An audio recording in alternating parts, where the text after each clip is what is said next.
আসসালামু আলাইকুম। কেমন আছো সবাই? আশা করি সবাই ভালো আছো। আমরা মেডিকি ফাইলের পক্ষ থেকে তোমাদের জন্য একটা নতুন জিনিস আনার চেষ্টা করছি। সবসময় তো আমরা নিত্য নতুন জিনিস তোমাদের জন্য, যেটা তোমাদের জন্য বেস্ট হয় সেটা আনার চেষ্টা করছি। তো সেই পরিপ্রেক্ষিতে আমরা নতুন একটা জিনিস তোমাদের জন্য নিয়ে আসছি, সেটা হচ্ছে আমাদের এই শর্ট ভিডিও ক্লাসগুলো। এতে আমরা করব কি যে যে কোনো একটা টপিকের উপরে আমরা একটা তোমাদের খুব শর্ট একটা ভিডিও দেব, যাতে ওই টপিকটার ব্যাপারে তোমাদের খুব অল্প সময়ের মধ্যে একটা ক্লিয়ার কনসেপশন থাকে, ঠিক আছে? তো সেই শর্ট ভিডিওর বানানোর পরিপ্রেক্ষিতে আমরা আজকে প্রথম যে ভিডিওটা শুরু করব সেটা হচ্ছে একটা কোষের বিভিন্ন উপাদান। আমরা বোটানি যে অধ্যায়টা আছে আমাদের ফার্স্ট পেপারের প্রথম অধ্যায়, সেটা কোষ ও কোষের গঠনের। ওইখানে আমাদের যে প্রথম চ্যাপ্টারটার প্রথম দিকে আছে যে কোষের বিভিন্ন উপাদান, ঠিক আছে? তো এই উপাদানগুলো এইখান থেকে কিন্তু হিউজ অবজেক্টিভ আসে বিভিন্ন প্রতিযোগিতামূলক পরীক্ষায়, আমাদের টার্ম পরীক্ষায় অনেক অবজেক্টিভ আসে, এবং এই জিনিসটা কিন্তু মনে রাখা একটু টাফ, ঠিক আছে? তা এই টাফ জিনিসটাকে আমরা একটা শর্ট ভিডিওর মাধ্যমে তোমাদেরকে একটু ক্লিয়ার করে দেওয়ার চেষ্টা করবো, যাতে তোমরা পরবর্তীতে এইটা পড়ার সময় তোমাদের আর কোনো সমস্যা না হয়, ঠিক আছে? তো চলো যাই আমাদের বিভিন্ন কোষের উপাদান, ঠিক আছে? একটা কোষে বিভিন্ন উপাদানের ভিতরে কি কি আছে দেখো। যে প্রথমে আমরা আসবো হচ্ছে একটা কোষের কি কি উপাদান থাকতে পারে। একটা হচ্ছে জড় বস্তু আছে, আর হচ্ছে কোষের যে সজীব বস্তু যেটা সেটা। প্রথমে জড় বস্তু আর সজীব বস্তু, ঠিক আছে? মানে একটা কোষের ভিতরে আমরা জীব আর জড় বলি না, প্রাণীর ভিতরে জীব জড় দুটাকে আমরা ভাগ করে নিই। তো সেই অনুপাতে আমরা ফার্স্ট যে ক্লাসিফিকেশনটা করছি, একটা হচ্ছে জড় বস্তু আর একটা হচ্ছে জীবীয় বস্তু, ঠিক আছে? আচ্ছা, এবার আমরা আসি জড় বস্তুর ভিতরে আসি, ঠিক আছে? জীবীয় বস্তু আমরা পরে হিসাব করব, আমরা জড় বস্তুর ভিতরে আসি। জড় বস্তুর ভিতরে আমরা পাবো হচ্ছে দেখো কোষ প্রাচীর। আমরা জানি উদ্ভিদের একটা জড় কোষ প্রাচীর থাকে, যেটা উদ্ভিদের কোষের একটা অনন্য বৈশিষ্ট্য, ঠিক আছে? একটা হচ্ছে জড় কোষ প্রাচীর আর একটা হচ্ছে কোষের ভেতরে যে নির্জীব বস্তুটা থাকে, ঠিক আছে? এই দুটো মূলত আমাদের জড় বস্তুর ভিতরে, ঠিক আছে? তারপর আসি এখন জড় কোষ প্রাচীর। এই কোষ প্রাচীরের ভেতরে তো তোমার এটা কি দিয়ে নির্মিত? এটা সেলুলোজ দিয়ে নির্মিত, ঠিক আছে? সেলুলোজ সেলুলোজ দিয়ে নির্মিত, ওকে। আচ্ছা, এই কোষ প্রাচীরের ব্যাপার শেষ। কোষ প্রাচীর থেকে শুধু এই কোশ্চেনটা এসে যে কোষ প্রাচীর আমাদের কি দিয়ে নির্মিত। আমরা জানি যে কোষ প্রাচীর হচ্ছে সেলুলোজ দিয়ে নির্মিত। তারপরটায় আমরা আসি যে তারপরের বস্তুটা দেখো যে কোষীয় জড় বস্তু বা নির্জীব বস্তু। কোষের জড় বস্তু বা নির্জীব বস্তু, ঠিক আছে? এখন প্রতিটা কোষের ভিতরেই কিছু জড় বস্তু বা জড় পদার্থ, কিছু নির্জীব বস্তু থাকে, ঠিক আছে? এইগুলোর ভিতরে আমরা আসি ওই জড় বস্তু বা নির্জীব বস্তুকে কয়টা ভাগে ভাগ করা হয়েছে? দুইটা ভাগে ভাগ করা হয়েছে, ঠিক আছে? সরি, তিনটা ভাগে ভাগ করা হয়েছে। এক হচ্ছে সঞ্চিত পদার্থ, যেটা হচ্ছে উদ্ভিদ তৈরি করে এবং তৈরি করে তার বডির ভেতরে রেখে দেয় পরবর্তীকালে ওইটা ব্যবহার করার জন্য। দুই আছে নিঃসৃত পদার্থ। নিঃসৃত পদার্থ কি? এইটা হচ্ছে উদ্ভিদ তৈরি করে এবং উদ্ভিদের যখন তার জীবনকাল সম্পাদিত হয়, এই টাইমে বিভিন্ন প্রয়োজনে উদ্ভিদ এইগুলো দেহ থেকে খরিত করে, এই জন্য এটার নাম হচ্ছে নিঃসৃত পদার্থ। তারপরে সে বর্জ্য পদার্থ। বর্জ্য পদার্থ মানে কি? উদ্ভিদ তার জীবদ্দশায় বিভিন্ন ধরনের বর্জ্য উপাদান তৈরি করে, এগুলো হচ্ছে উদ্ভিদ কোষ যখন বর্জ্য হিসেবে বের করে দেয়, ঠিক আছে? এবার আমরা আসি মনে রাখবো কিভাবে, দেখো সঞ্চিত পদার্থ। আচ্ছা, সঞ্চিত পদার্থের ভিতরে আছে কার্বোহাইড্রেট আছে, প্রোটিন আছে, লিপিড আছে। কি কি আছে? কার্বোহাইড্রেট, প্রোটিন আর লিপিড, এই তিনটা আছে সঞ্চিত পদার্থ। এখন সঞ্চিত পদার্থের ক্ষেত্রে আমরা কিভাবে মনে রাখতে পারি? আমরা মনে রাখবো কিভাবে দেখো। আচ্ছা, একটু অন্য জিনিসের দিকে যাই। নর্মালি আমাদের মানুষজন টাকা সঞ্চয় করে রাখে কোথায় বলো তো? ব্যাংকে রাখে, সবচেয়ে নির্ভরযোগ্য প্রতিষ্ঠান। তো বর্তমানে আমাদের ব্যাংকগুলোর নামের শেষে দেখবা পিএলসি নামটা যুক্ত আছে। কি নাম যুক্ত আছে? পিএলসি। সোনালী ব্যাংক লিমিটেড পিএলসি, রূপালী ব্যাংক লিমিটেড পিএলসি, অগ্রণী ব্যাংক লিমিটেড পিএলসি। এই পিএলসি মানে কি জানো? পাবলিক লিমিটেড কোম্পানি, ঠিক আছে, তার মানে ব্যাংকের সাথে পিএলসি অ্যাড করা, ওইখানে ব্যাংক মানুষের টাকা সঞ্চয় করে রাখে। ঠিক আছে, এই জন্য আমরা সঞ্চিত পদার্থটা মনে রাখবো হচ্ছে কি দিয়ে, পিএলসি। তাহলে সঞ্চিত পদার্থ আমরা কি দিয়ে মনে রাখবো? সঞ্চিত পদার্থ মানে কি ভাববা? আচ্ছা, সঞ্চিত পদার্থ তার মানে মানুষ টাকা সঞ্চয় করে ব্যাংকে, ব্যাংকের নামের সাথে পিএলসি আছে, তাহলে পিএলসি। পিএলসিতে কি বোঝায়? প্রোটিন। পিতে প্রোটিন, ঠিক আছে, এলতে হচ্ছে লিপিড, আর সিতে কার্বোহাইড্রেট। ওকে, এটা গেল হচ্ছে সঞ্চিত পদার্থ। এবার আসি নিঃসৃত পদার্থ। নিঃসৃত পদার্থের নামটা আমরা কিভাবে মনে রাখবো? নিঃসৃত পদার্থের নামটা আমরা মনে রাখবো হচ্ছে কি দিয়ে? হাইফেন। কি দিয়ে? হাইপেন। আমরা বলি না যে হাইপেন মানে কেন, একটা দাগ দেয়া। ঠিক আছে, তো নিঃসৃত পদার্থের ভিতরে আমরা দেখো হাইপেনের ভিতরে মনে রাখবো 4টা জিনিস আছে। হাইপেন, হাইতে কি? হাইতে হচ্ছে হরমোন। হাইতে কি? হাইতে হচ্ছে হরমোন। পিতে পিগমেন্ট, ইতে এনজাইম, এনতে নেকটার। ওকে, জাস্ট এই হাইপেন এটা দিয়ে মনে রাখবো। ঠিক আছে, আচ্ছা এইবার আসো, বাকি থাকে হচ্ছে বজ্র পদার্থ। এখন সহজভাবে বলি, যদি আমরা নিঃসৃত পদার্থের পিএলসি মনে রাখতে পারি, সঞ্চিত পদার্থের পিএলসি রাখতে পারি, আর নিঃসৃত পদার্থের হাইপেন মনে রাখি, তাহলে অবজেক্টিভে আমাদের যখন অপশন দেবে যে নিচের কোনটি বর্জ্য পদার্থ, তাহলে দেখো এই যে বর্জ্য পদার্থের যেগুলো আছে এইগুলো বাদে বাকি যে 3টা অপশন আমরা পাবো, এই 3টা অপশনে কিন্তু অবভিয়াসলি এই জায়গা থেকে এই জায়গা থেকে অপশনে থাকবে। ঠিক আছে, এখন আমরা যদি নিঃসৃত পদার্থ আর সঞ্চিত পদার্থ মনে রাখতে পারি, তাহলে কি আমরা বর্জ্য পদার্থ ইজিলি ফাইন্ড আউট করে ফেলতে পারবো। সুতরাং এই বর্জ্য পদার্থের নামগুলো জাস্ট পড়ে রাখবা, তেমন মুখস্থ করার দরকার নেই, কিন্তু এইটা আর এইটার নিয়মনিকটা তুমি অবশ্যই মুখস্থ করবা। ঠিক আছে, আচ্ছা এবার আসি তোমার কোষের যে সজীব বস্তু ছিল। ঠিক আছে, সজীব বস্তুকে আমরা কোষের ভেতরে সজীব বস্তুকে 3টা ভাগে ভাগ করতে পারি। কি কি দেখো?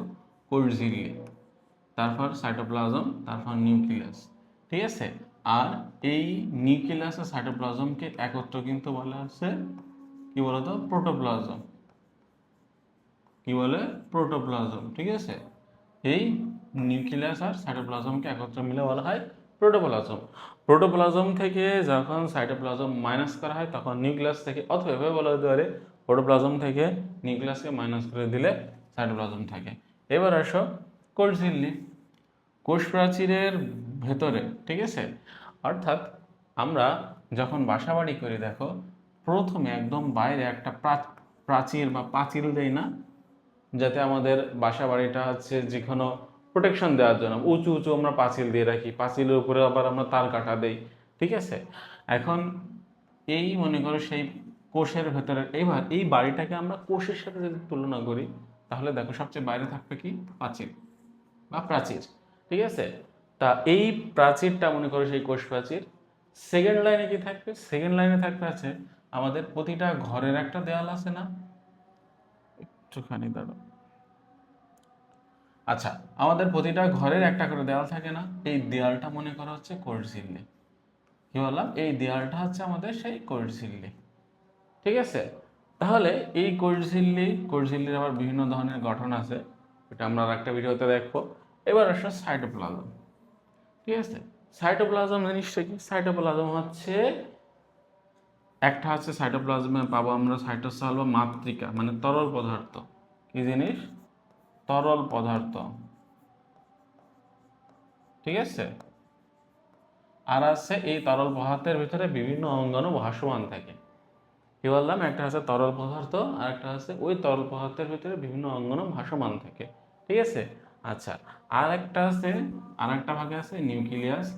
নিউক্লিয়াসের ভেতরে আমরা জানবো 4টা জিনিস আছে। নিউক্লিয়াসের ভিতরে কয়টা জিনিস আছে? 4টা।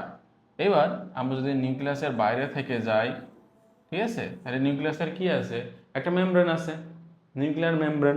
ঠিক আছে, তো সেই নিউক্লিয়ার মেমব্রেন আমরা আঁকালাম। তারপরে কি আছে? নিউক্লিওপ্লাজম। ঠিক আছে, নিউক্লিওপ্লাজম কি জিনিস? নিউক্লিওপ্লাজম হচ্ছে এই যে নিউক্লিয়াসের ভেতরে যে তরলটা থাকে। কি বললাম? নিউক্লিয়াসের ভেতরে যে তরলটা থাকে সেটাকে বলা হচ্ছে আমরা নিউক্লিওপ্লাজম। ঠিক আছে, তারপর আসি নিউক্লিওলাস। কি জিনিস? নিউক্লিওলাস। নিউক্লিওলাস কি? নিউক্লিওলাস হচ্ছে সবচেয়ে একটা ঘন গোলাকার বস্তু। নিউক্লিয়াসের ভেতরে থাকে সবচেয়ে একটা ঘন গোলাকার বস্তু, এটা হচ্ছে নিউক্লিওলাস। তারপর আসো নিউক্লিয়ার রেটিকুলাম। তারপরে কি? নিউক্লিয়ার রেটিকুলাম, যেটাকে আমরা নর্মাল টাইমে ক্রোমোজোম বলে চিনি, ঠিক আছে? কোষ বিভাজনের সময় আমরা ওটাকে ক্রোমোজোম বলে চিনি। আর এমনি সময় ওটাকে আমরা সুতার মতো, খুবই সূক্ষ্ম সুতার মতো দেখি, যেটাকে আমরা বলি নিউক্লিয়ার রেটিকুলাম বা ক্রোমাটিন জালিকা। এই নিউক্লিওলাসের সাথে থাকে, ঠিক আছে? তাহলে আমরা কয়টা জিনিস পেলাম? একটা সুগঠিত নিউক্লিয়াসের 4টা জিনিস মনে রাখবা। নিউক্লিয়াস সুগঠিত মানে সেখানে 4টা জিনিস থাকবে, ঠিক আছে? আচ্ছা, এবার আসি বিভিন্ন অঙ্গাণু যে এখানে রেখে গেছিলাম। এবার এটার কথায় আসি, ঠিক আছে? দেখো, এখন এই যে বিভিন্ন অঙ্গাণু, এই অঙ্গাণুর আবার ক্লাসিফিকেশন আছে। একটা হচ্ছে ঝিল্লিবদ্ধ, মানে ঝিল্লিবদ্ধ মানে কি, এর বাইরে একটা মেমব্রেন আছে। আর একটা হচ্ছে ঝিল্লিবিহীন, অর্থাৎ ঝিল্লির কোনো মেমব্রেন নাই, ঠিক আছে? এখন এই দুইটার থেকে অবজেক্টিভ আসে যে নিচের কোনটি ঝিল্লিবিহীন আর কোনটি ঝিল্লিযুক্ত। তো আমরা কি করব? দুইটাই মুখস্থ করব না, আমরা হচ্ছে যে কোনো এক সাইড ঠাড়া মুখস্থ করে দেবো, ঠিক আছে? অর্থাৎ যে কোনো এক সাইডের আমার যদি সব মুখস্থ থাকে, তাহলে আমরা অন্য সাইডটা ইজিলি পারবো, ঠিক আছে? তো আমাদের কাছে এইটা মুখস্থ করার আমরা একটা নেমোনিক রাখবো, যেটার সাহায্যে, যেটা মনে রাখলে তোমরা বাকিগুলো, মানে যেগুলো এর মধ্যে ঝিল্লিবিহীন যেগুলো, এইগুলো যখন মুখস্থ করে ফেলতে পারবা, তখন ঝিল্লিবদ্ধ কোনগুলো সেগুলো বের করতে পারবা, ঠিক আছে? তো এটা আমি একটু উপরে লিখছি, ঠিক আছে? এখানে দেখো কি লিখছি আমরা, যে ঝিল্লিবিহীন অঙ্গাণুগুলো নিউমোনিক, ঠিক আছে? মামারা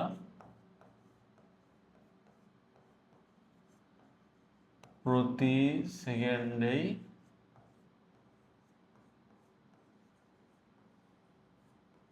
ইমোশনাল। দেখো এই লেখার মাধ্যমে আমি কি কি দিলাম।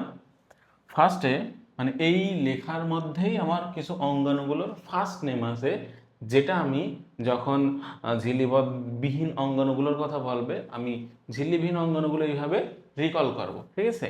আচ্ছা, এবার আসি, দেখো প্রথমে প্রথম মতে আমরা কি মনে রাখবো? যে মাইক্রোটিউবিউলস, ঠিক আছে? এখানে 1 2 3 দিয়ে দিই, তাহলে তোমাদের বুঝতে আরো সুবিধা হবে, ঠিক আছে? প্রথম মতে আমরা মনে রাখবো কি? মাইক্রোটিউবিউলস। এই যে এখানে 1 দিয়ে দিলাম, মাইক্রোটিউবিউলস, ঠিক আছে? এই মতে। আচ্ছা, দ্বিতীয় দেখো আর একটা মহাকার আছে, মামারা, ঠিক আছে? তাহলে দ্বিতীয় মতে আমরা মনে রাখবো, দেখো মাইক্রোফিলামেন্ট, ঠিক আছে? দ্বিতীয় মতে আমরা কি মনে রাখবো? মাইক্রোফিলামেন্ট। এইটা দিয়ে আমরা মনে রাখবো 2 নম্বর, মাইক্রোফিলামেন্ট, ঠিক আছে? আচ্ছা, তৃতীয়টা আছে দেখো রয় আকার। তৃতীয়টায় কি আছে? রয় আকার। এই রয় আকার দিয়ে মনে রাখবো আমরা কি? রাইবোজোম। এখানে 4 নম্বর, ঠিক আছে? এই রয় আকার দিয়ে আমরা মনে রাখবো রাইবোজোম। ওকে, আচ্ছা, এরপর আসি, তারপরে আসে প্রতি। তারপর কি পাচ্ছি আমরা? প্রতি। প্রতিতে এইখানে কি আছে দেখো, প্রতিতে এইখানে আছে হচ্ছে তোমার প্রোটিওজোম। কি আছে? প্রোটিওজোম। তাহলে এই প্রতিতে আমরা মনে রাখবো কি? কত নাম্বার? 6 নাম্বার, প্রোটিওজোম, ঠিক আছে? আচ্ছা, এবার আসি, আর কি কি বাকি আছে? সেকেন্ডে ইমোশনাল। এইবার আমরা মনে রাখবো, যদি সেকেন্ডে থেকে কি দিয়ে মনে রাখবো? সেন্ট্রিওল। সেকেন্ডে কি দিয়ে কি মনে রাখবো? সেন্ট্রিওল, ঠিক আছে? সেকেন্ডে মনে রাখবো সেন্ট্রিওল। এই যে এই দন্তস্বর সেকেন্ড দিয়ে মনে রাখবো আমরা সেন্ট্রিওল। ওকে, আর তাহলে আরেকটা কি বাকি থাকে? ইন্টারমিডিয়েট ফিলামেন্ট, ঠিক আছে? এই ইন্টারমিডিয়েট ফিলামেন্ট আমরা এই যে রস্যই, এই রস্যই দিয়ে মনে রাখবো, ঠিক আছে? এই রস্যই দিয়ে মনে রাখবো হচ্ছে ইন্টারমিডিয়েট ফিলামেন্ট। ও, ঠিক আছে? এই এখন এই হয়ে গেল হচ্ছে একটা কোষের ভিতরে কি কি উপাদান থাকে, কোনটা ঝিল্লিবদ্ধ কোনটা ঝিল্লিবিহীন, ঠিক আছে? এইটার একটা শর্ট লেকচার, ঠিক আছে? তোমরা এই লেকচারটা ফলো করলে কোষ প্রাচীর বা কোষের ভিতরে কি কি উপাদান আছে এটা সম্পর্কে একটা ক্লিয়ার একটা কনসেপশন পাবা। এবং এই জায়গাটা নিয়ে অনেকের কনফিউশন হয়, সেই কনফিউশন দূর করার জন্য আমাদের এই ছোট একটা ভিডিও তো এই ভিডিওর শেষ করে আমি এখান থেকে বিদায় নিচ্ছি। আসসালামু আলাইকুম, থ্যাংক ইউ সবাইকে, বাই বাই।